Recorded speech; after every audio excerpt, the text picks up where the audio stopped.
Ever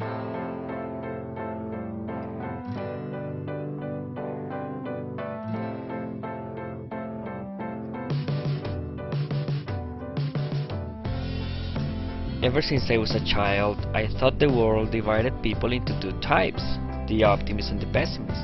That those who always looked at the bright side of things were more likely to be happy and have success in their lives. However, Stephen Covey challenged these ideas by stating that attitudes and behaviors can only lead to minor changes, but if you want to make significant changes, you need to live by principles of growth and change. The 7 Habits of Highly Effective People greatly influences teachers and encourages you to work on yourself to foster independence based on self-reliance and work with others in order to promote interdependence by cooperating and combining talents and skills for a major impact in education.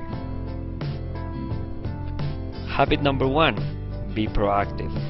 You have the freedom and the power to choose a response to any situation. You are responsible for your own life.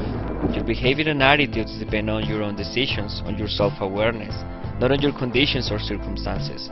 Proactive teachers are value-driven. If their value is to produce high-quality education based on love, respect, integrity, and excellence, you will make it happen.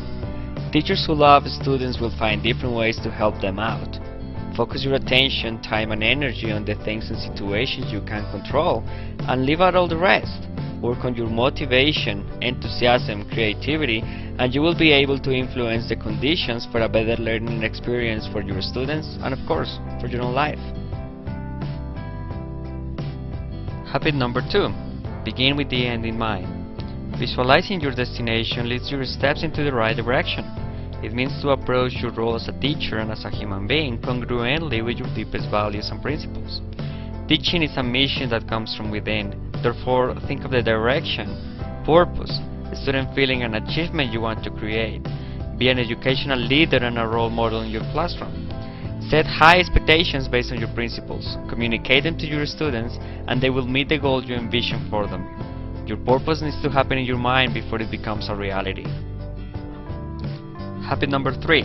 Put first things first. The value you place on yourself is paramount to make and keep commitments of proactive growth. Defining your priorities is about managing yourself rather than time. It is about focusing on what is really important, but is not urgent. That is, building relationships, contributing to your mission, exercising, long-term planning, preparing and accomplishing results. The rapport you create with your students, along with preventive classroom management, praising, feedback, and achieving individual and collective goals are important priorities in education. Establishing goals, providing guidelines, identifying resources, setting up standards of performance, and specifying positive and negative consequences create a mutual commitment that develops trust. And trust is a principle that brings the best in people. It takes time and patience because it's important, not urgent. Habit number 4. Think win-win. The balance between the value you place on yourself and the consideration for the points of view, personalities, and values of others is the foundation of a win-win mindset. It means to seek mutual benefits in all your interactions, to share responsibilities, recognition, and to cooperate. It means to rely on each other based on mutual agreements that clearly define expectations and achievements. It comes from the abundance mentality, which is having the conviction that there is plenty out there for everybody.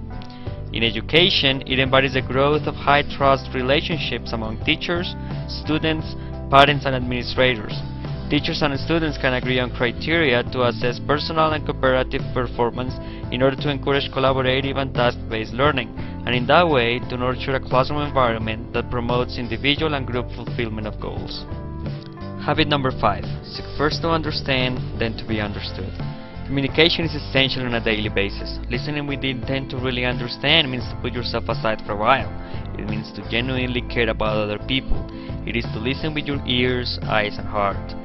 Seeking first to understand, then to be understood is extremely beneficial in the interaction with your students because you communicate your values, your willingness to help, your interest in them. Consequently, they will feel appreciated, trustworthy, and motivated to communicate, cooperate, and turn into win-win actors. Habit number 6. Synergize. Synergy means to operate on the principle that the whole is greater than the sum of its parts. It is understanding that teamwork is better than random individual efforts. In our synergistic classroom, teachers and students value differences, are open to learn from each other, are creative and eager to network to gain more insights, learning and growth. It is a classroom founded on trust, win-win thinking, mutual understanding, and clear goals. Habit number 7. Sharpen the saw. It is the habit of renewing yourself in your physical, spiritual, mental, and social-emotional dimensions to gain new strength and enhance all 4 areas. In the physical dimension, exercise at least 3 hours a week and you will develop your muscles of proactivity and reinforce your personal vision. In the spiritual dimension, take daily time off to reflect on your values, your principles, your mission, and you will reinforce your personal leadership. In the mental dimension, get involved in continuing education and expand your mind. Read good literature in your fields of interest. Write your thoughts and recognize your priorities in order to reinforce your personal management. In the social-emotional dimension, live in harmony with your principles. Get involved in exciting projects and make contributions to the lives of others. The 7 habits of highly effective teachers are an opportunity to explore yourselves and envision the impact teachers can have in education. I wish you to keep sharpening your saw.